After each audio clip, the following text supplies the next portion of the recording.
how can I start offering my employees greater flexibility in their schedules without creating an inequitable situation or having a huge administrative load to manage? Who gets what kind of flexibility? I get this. This is a big issue in small business world, the entrepreneurial world. It's also an issue in the nonprofit world where, organizations are transforming, right? You don't necessarily have to come into a physical office anymore. You don't have to necessarily work from 9 to 5 anymore. And and if anybody's wondering, why would somebody ask a CFO this? There are two reasons that I can think of. One, in a lot of organizations, the office of the CFO includes human resources because of the obvious overlaps with compliance and payroll. And also in my organization, Tier 1 Services, we have a great deal of flexibility. So I'd be pleased to weigh in, even though we just have a minute left. The principle here is, I agree with you, don't start creating rules and regulations for everybody. Well, you get this and you get that, and anybody who accomplishes this or the other, or has been here for X number of years gets this. My gosh, you've created a monster to administer.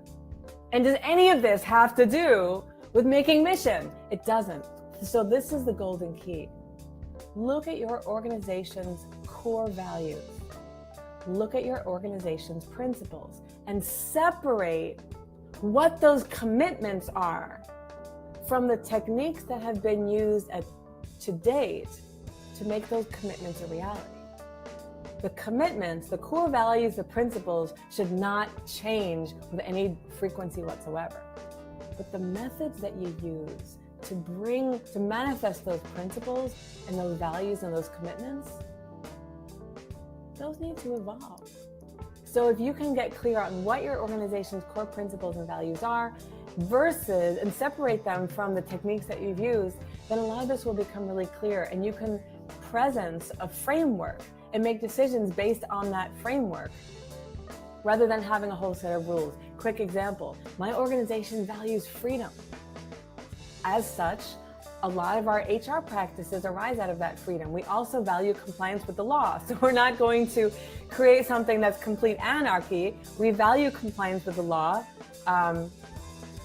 with just laws, because, well, we don't have enough time on this show right now to describe all the reasons why we believe in complying with just laws.